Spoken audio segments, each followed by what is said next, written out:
Урматтуу президент, ЛТР телеканалына маек курууга макулдук бергениңиз үчүн биздин көрөрмандардын атынан алдын ала ыраазычылык айтып коюуга уруксат этиңиз. Биринчи суроо мындай, бир белгилүү кыргызстандык талдоочулар жакында эле жазгандай, бул кыргыз журту качантан бери жасты бир улуу тилек, илгери үмүт менен тоскондун ордуна бир дагы эмне тополоң чыгып кетет деген бир жүрөк заада болуп тосот деп жазды эле. Анын сыңарындай азыр дагы ар кандай имиш сөздөр жүрүп атат, баланчасында болот экен, түкүнчөсүндө болот экен деп. Кыргызстанда ошо элдин козголушуна себепчи боло турган экономикалык, саясий же бир кандайдыр башка себептер барбы? Ачык айтканда, мени деле капаланткан нерсе ушу. Анткени жас деп мен бала кезимде эсимде бар. Жас келатат деп абдан сүйүнүп тосчу да элибиз, калкыбыз.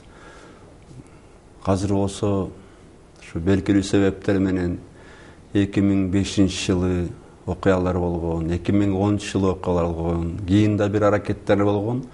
Ошонун натыйжасында элибиз жасты башка бир маанай менен бир тобу тосуп атат да. Бир бала болуп кетпесин деп өзүң айткандай. Эми эл деген элдин оозунда элек жок дегенде ушактар аткандар дагы көп. Тигиндей болот, мындай болот деп. Мына акыркы айда деле февралда болот, 17 мартта болот, 27-синде болот деп. Ушундай ушактар аткандар дагы көп. Бирок быйыл болобу же болбойбу деш үчүн ошо 2005 жылкы окуянын, 2010 жылкы окуялардын себептерин көрүш керек да. Биринчиден коррупциялашып кеткен, бийлик таптакыр. Экинчисинен элде такыр эле үмүт өчкөн да. Ушу шайлоо жолу менен бул бийлик өзгөрбөйт дегенсипчи. Анан эл эмне кылаарын билбей ачык айтканда көчөлөргө чыкканда. Эми азыр карап көрсөк, мен ойлоп турам, шылтоолор көп, бирок себеп жок да. Мен президент катары кепилдик бере алам. Президент өзү дагы башка бийлик бутактарына дагы элге көтөрүлүш үчүн бир себептерди бербейт. Ушу жас темасын улантсак, мынакей жас жарышы жаңы башталган кезде эле парламенттеги көпчүлүк коалиция тарап кетти. Анан бул сиз үчүн күтүлбөгөн окуя болду. Деги эле ушул баягы жастын бир күнү жылдып агат дегендей, ушундай баары кычап турган кезде коалициянын тарап кетиши Кыргызстандын экономикасына кандай таасир этиши мүмкүн? Мен бул парламент өкмөт башчысы менен иштеше албаганын көрүп тургам да акыркы айларда. Бирок чындыгында ойлогом, ушу бир жайга барат депчи өкмөт. Азыр ушу парламенттик системага багыт албадыкпы? Бир өзгөчөлүгү ушу экен, эгерде кандайдыр бир партия көпчүлүк албаса парламентте, анда өкмөт тез-тез алмаша берет. Ар бир парламенттик өлкөдө эгерде кандайдыр бир партия же жандаш бирөө болсо эки партия көпчүлүк албаса, андай мамлекетте өкмөт жыл сайын керек болсо 6 ай сайын алмаша берет. Мен аны убагында Турциядан көргөм, бир топ европалык мамлекеттерден да көрүп атабыз. Ошол Кыргызстандын экономикасы азыр мындай жаңыдан мындайча айтканда, элестетип айтканда, жерден боорун көтөрүп келаткан ушундай маалда Кыргызстанда бат-баттан өкмөттүн алмашылышы ушул экономикага таасир этпейби деген дагы бир ойлор болот. Эми биз ачык айтканда азыр айтсам болот го, мына бир топ саясатчылар түшүнбөй калбады беле. Биз жанагы улуттук туруктуу өнүгүү боюнча кеңеш түзгөндө, анан 5 жылдык улуттук стратегияны алганда, мен аны алдын ала билгем да, мындай парламенттик система болгондон кийин өкмөт бат-бат алмаша берет. Ошондуктан бир 5 жылдык план болуш керек деп. 5 жылдык план бар. Өкмөт башчысы алмашы мүмкүн, министрлер айрымдары алмашы мүмкүн, бирок министрлик калат, пландар алдында турат. Биз алардан сурайбыз, ошондуктан алар азыр иштеп атат чындыгында. Мына мурункудай таасир бул алмашуулар бербей калды ачык айтайын. Азыр бүт дүйнө коомчулугун, анын ичинде Кыргызстандын коомчулугун ошол баары кабатыр кылган, көңүл чордондо турган бул Украинадагы окуялар болуп атат. Мына могу глобалдык заманда ушундай экен, маалымат булактары көп болот экен. Ошол эле Украинанын же болбосо батыштын маалымат булактарын окусаң, Орусия бир мамлекетке карата бир баскынчылык саясатын жүргүзүп атат деген пикир көбүрөөк жаралат экен. Ал эми Орусиянын маалымат булактарын окусаң, орус тилдүү жарандарды коргоо иретинде ушундай иштерди жасап атабыз деген бир кайчы пикир чыгып калып атат да. Анан Кыргызстан менен Орусия өзү стратегиялык шериктеш экени белгилүү. Бир катар ири долбоорлордун спонсору да Орусия, анын сырткары Кантта дагы Орусиянын аскер базасы турат дегендей. Мына ушундай шартта коомчулук ичинде мындай суроо жаралып атат да, ушунун арты Кыргызстандын бир эгемендигине доо кетирбес болду экен деген суроолор жаралып атат да. Буга кандай комментарий берет элеңиз? Бул жерден Крымдын тарыхы да кандай экенин унутпаш керек да. Крымдын тарыхы да өзгөчө да, аны да унутпаш керек. Экинчисинен ушу мен суроону мындай жалпак телге эле которуп берейин. Суроо мындай болду. Орусия Кыргызстанды бир күнү басып албайбы деген суроо болду. Туура. Эми чындыгында мына мен президент катары кыргыз жарандыгына кабылуу боюнча, анан кыргыз жарандыгынан чыгаруу боюнча жарлыктарга кол коем да. Мына жылдан жылга Кыргызстандан кетип аткан мына орус тилдүү, ачык айтканда орустар көп да. Орусиянын жарандыгын алып кетип атат. Анан уялбай эле чакырып алып сурадым да, эмнеге кетип атат деп сураштырсам, мындай экен да. Мисалы, Кыргызстанда жашап аткан орус үй бүлө Орусияга көчүп кетип атса, ошол үй бүлөгө биринчиден $10,000 берилчү. Андан тышкары үй бүлөнүн ар бир мүчөсүнө бир канча $1,000 берилчү да. Сен бизге кел, Кыргызстанды тышта, көчүп келгин. Андан тышкары иш да беребиз, үй да беребиз деген шарттар коюлуп атат да. Эгерде мына Орусиянын Кыргызстанды басып алайын деген ою бар болсо, бизде жашап аткан орустарды ушинтип чакырат беле? Эгерде келечекте Кыргызстанды кандайдыр бир калк басып алат деп ойлосок, бул орустар эмес да, ачык айтып. Анын арасында бир топ жакшы адистер кетип атат, тилекке каршы. Ошондуктан бул жөн эле сөз да. Кыргызстандын жерин басып алам, Кыргызстанга ушу орустар жашайт деген эч кандай пландары жок Россия. Мына бир эле факт келтирдим да, ачык айтып. Бул мамлекеттик дума, Крымдагы окуялар аябай күчөгөн кезде ошол жаңы мыйзам долбоорун талкуулай баштады. Ага ылайык ошол ким орус тилин жакшы билсе, же орус жарандыгын алгысы келсе, чукулунан орус паспортун берүү жоболору каралган экен да. Ошондо мына Кыргызстанда дагы баары бир орус тилдүүлөр көп да, кандай болгон күндө дагы. Анан ошондон дагы ушундай суроолор жаралып атса керек да. Анан экинчи суроо, айрым саясатчылар Кыргызстан тышкы саясатында бир бетке эле Орусияга багыт алып алды. Бүт экономикалык ири долбоорлордун баарын Орусияга берип атат. Мисалы үчүн жогорку нарын ГЭСтеринин курулушун берип атат деп айтылып атат. Куралды да алган атат деп айтылып атат. Андан сырткары мынакей эми Манас аба майданындагы 51%-ын сурап аткан деген имиш тарап кетти. Мына ушул экономикалык ири долбоорлордун артынан бир саясий маселелер жаралып калбайбы деп айтып атышпайбы? Буга кандай жооп бересиз? Албетте айтып атат. Мына Куралды, аэропортту, ГЭСтерди, Кыргызгазды. Мына ошол эле ирети менен кетелик. Мына Кыргызгазды алалык да. Кыргызгазды орустарга $1 берип сал деп атпайбы? $1 Кыргызгазды орустарга бергенче керек болсо тезиктериш керек деп кыйкырбады беле кээ бир биздин саясатчылар. Биринчиден билесиңер, Кыргызгаз $1 эмес, Кыргызгаз Газпромго берилгенден кийин мына Газпром Кыргызгаздын карысын жабат. Карысы эле канча бир $40 миллион. Андан тышкары $600 миллион ашык инвестицияны алып келет Газпром. Эгерде ушу берген убадаларын аткарбаса Газпром, биз мына Кыргызгазды кайра алып алыбызга мындай шартыбыз бар да. Бирок мен таң калтырган бир нерсе да, ушу Кыргызгаз чындыгын айтканда $650 миллион ашык акчага кетип атат. Болгондо дагы ушу Кыргызгазды алгандан кийин Биз Кыргызстанга алып келген газды элге мурунку баадан түшүк баа менен сатабыз деп атат да орустар. Биз болсо атабыз, жок, бул туура эмес, тигиндей мындай деп. Бирок убагында мына 2009-жылы $3 миллион түндүк электр сатылган. Кыргызстандын трубалары Бишкекте эле бар да, чындыгын айтканда. Ошто бар.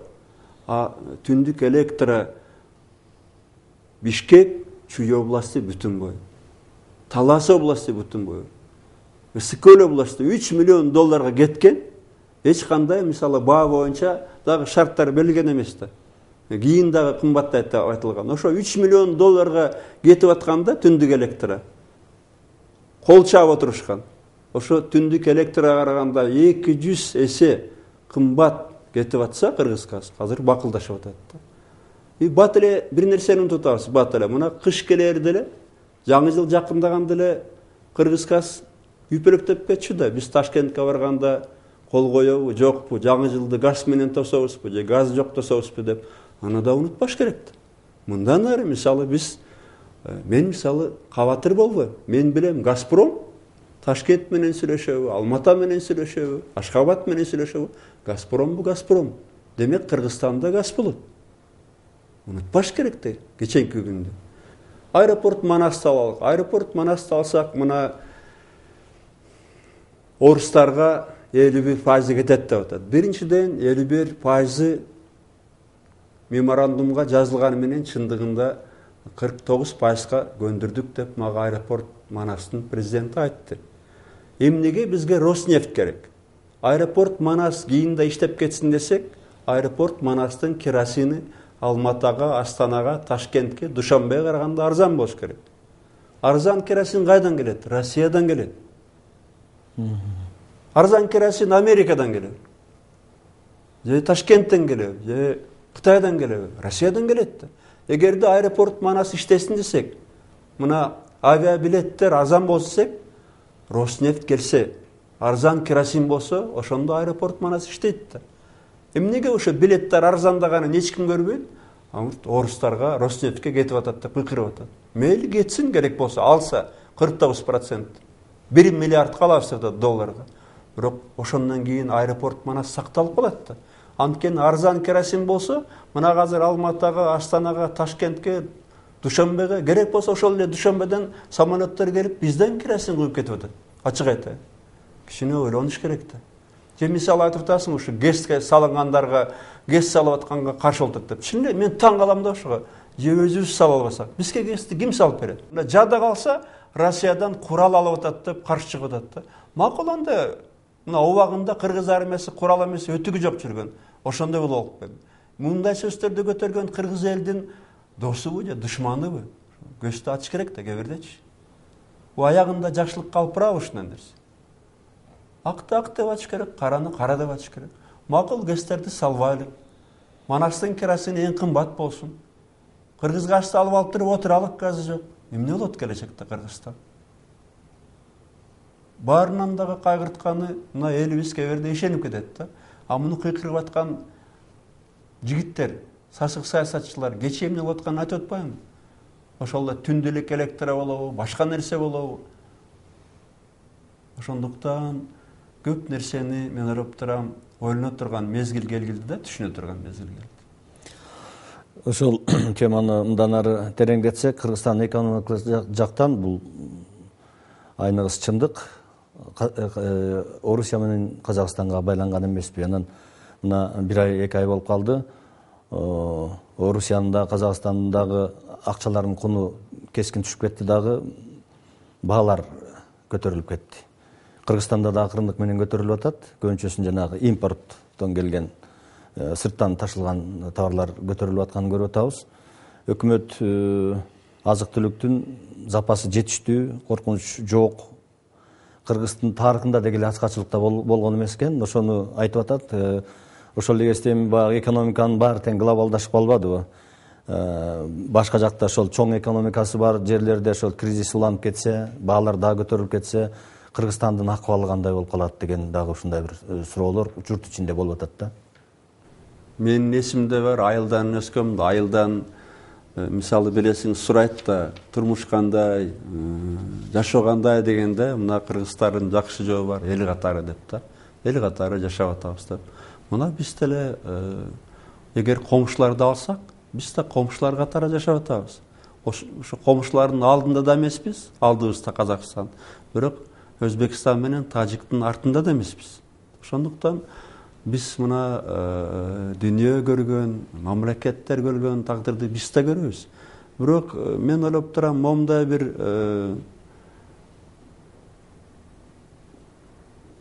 бир маанайдан кетиш керек да. Бизди каралаша турган бирөө чыгабы, бизди каралаша турган бирөө болобу дегенчи, Кыргызстан өзүн өзү багып кетиш керек. Биз эгерде жакшылап иштесек, керек болсо ошо Казакстанга деле жетсек болот да. Ошол эле Казакстан эмнеге алдыга чыгып кетти? Казакстан нефтин да иштетип атат, газын да иштетип атат, уранды да иштетип атат, баардыгын иштетип атат. Ошон үчүн алдыга барат. А биз иштеп аткан нерсени жок токтотуш керек деп чыгабыз да. Мен ошол нерсеге таң калам да. Кудайдын жазганын биз деле көрөбүз, бирок кыргыз эли, кыргыз мамлекети, Кудайга шүгүр, мен ойлоп турам, мындан ары эч качан ушу ачкачылык болгон эмес деп атасың, ал туура. Эч качан болбойт Кыргызстанда. Буйрса. Ынтымак болсо, тынччылык болсо, элибиз мындай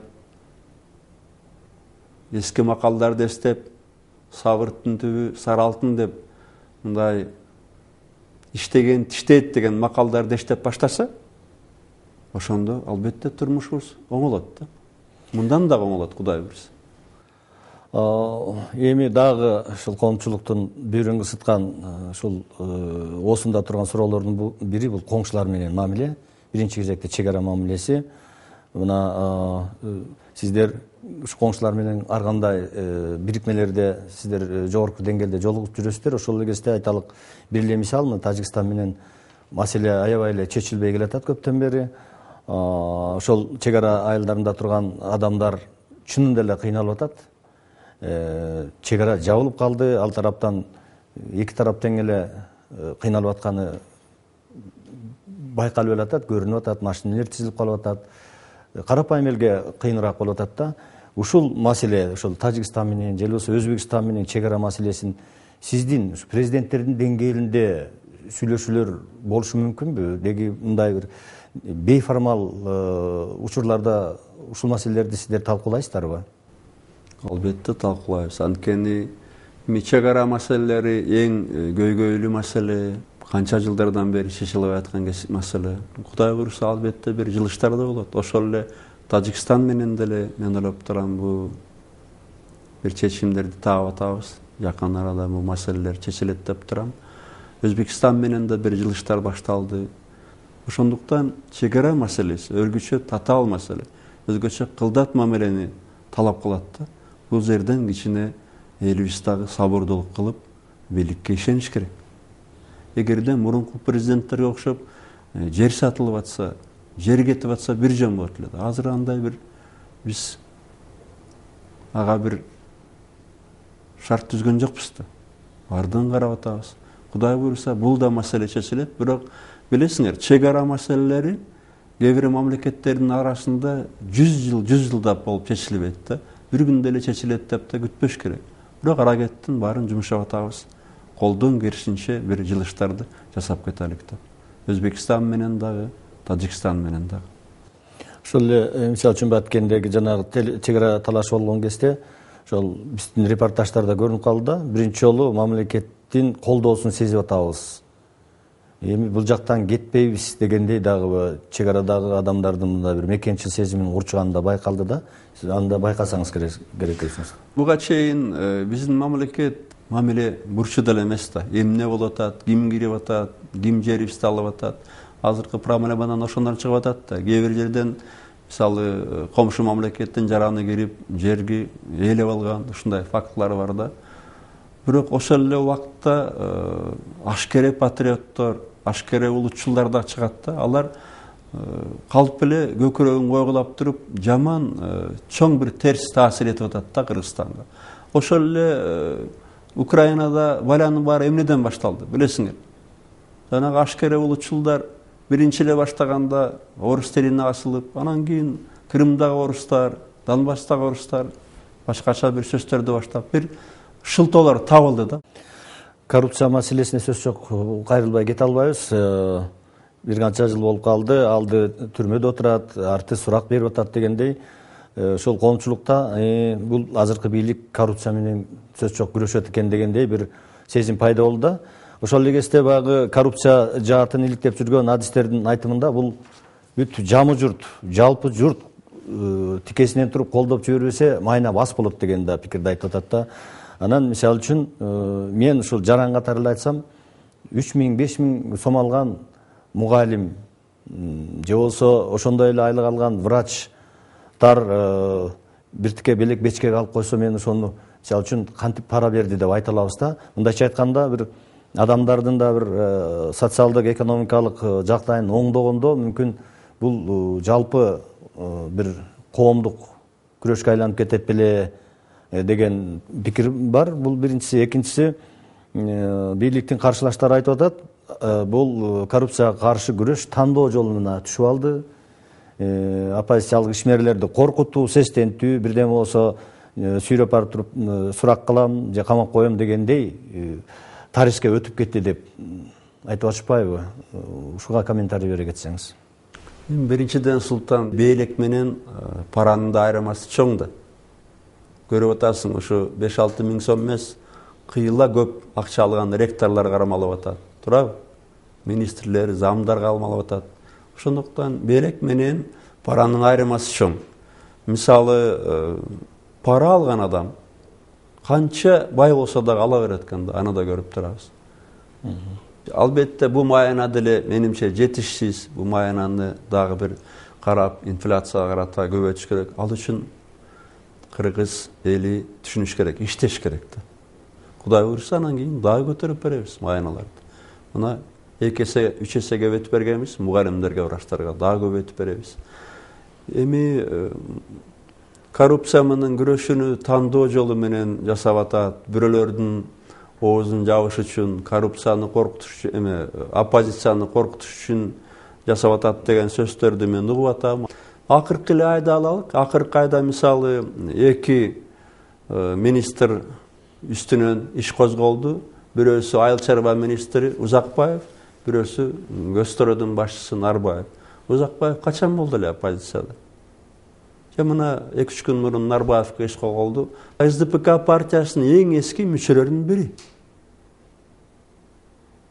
Бирок сөздүн башында сөз эмнеден чыкты? Мен аны деле түшүнүп атам. Ошо ата журттун 3-4 башчысына иш козголгон, туурабы? Мына алалык мисалы Камчыбек Кыдыршаевич Ташиевди. Өзүң билесиң, 2 күн мурун Египетте полицейский участокка кол салды деп 552 киши сот өлүм жазасына чечим чыгарды. Же мисалы ошол эле Москвада 2-3 жыл мурун Болотная деген майданда чыгабыз деп бир топ киши камалган, ошол бойдон отурат да, туурабы? Кремльге асылган эмес. Же мисалы Ак үй деп айтканыбыз, Американы туура айтабыз да, Ак үй деп. Ак үйдө ошо Ак үйдүн тегерегиндеги дарбазага бирөө асылса, аны бирөө карабайт да. Ошол эле жерден 20 жылга камайт. Мисалы Келдибековдун үстүнөн иш козголду. Мен деле жакшылап туруп алып карадым иштин материалдарын. Налоговыйга иштесе дагы, соцфондко дагы иштесе дагы, спикер болуп иштесе дагы, мындай кызматынан пайдаланып турду. Ал бирде ак болсо, сот актайт. Калп жазгандар анда керек болсо өздөрү жоопко тартылат. Мисалы Садыр Жапаров кумтор үчүн күрөшүп атам деп атат. Мисалы Кыргыз газ деп бакылдап атат. Ошол эле түндүк электро $3 миллион кеткенде Садыр Жапаров антикоррупционный комитеттин башчысы болгон. Мен үчүн оппозицияда болобу, бийликте болобу, мага ачык айтайын, баары бир. Эгерде уурдаган адам болсо, кандай кызматты ээлебесин, керек болсо менин тууганым, жакыным болсун, ал жоопко тартылыш керек. Эгерде кандайдыр бир партияда ошондойлор көбүрөөк болсо ким күнөөлүү? Убагында оппозицияда өзүм деле болгом. 2005-жылы, 2010-жылы. Ошондо бийликте уурулар отурган, оппозицияда уурулар кетсин деп кыйкырчубуз да.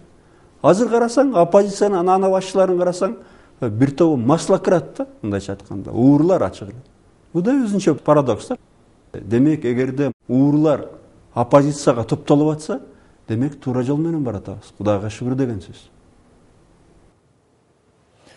Коррупциялык маселе демекчи, ошол коррупциялык иштерге байланыштуу Конституциялык палатанын чыгарган чечимдери бир топ дүрбөлөң салып койду окшойт. Бир тарабы бул керек болчу болсо сатылып кетти дегенге чейин жазып атышат. Ошол эле кезде экинчи тарап айтып атат. Туура эмес чечим чыгардыбы, эмне болду? Бирок Конституциялык палатаны сыйлаш керек, анын статусун сыйлаш керек. Ошонун чечими канчалык тарыхый жактан туура эмес болгондо дагы аткарыш керек деген сөздөр болуп атат да. Сиз арбитр катары, президент катары, мамлекет башчысы катары кандай позициядасыз ушул чечимдер боюнча? Бир чечим кабыл алды билесиздер, коррупция боюнча. Ошол чечимге карата чындыгында коррупцияга каршы комитеттин такырлык кубаты кетирилип атат да. Мына АКС мындан ары иштеп аткан министрге, депутатка же башка бир бийик деңгээлдеги чиновниктерге иш козголбайт, тергөө жүргүзө албайт. Бул албетте чындыгында АКС милдетин аткара албай калат деген сөз да.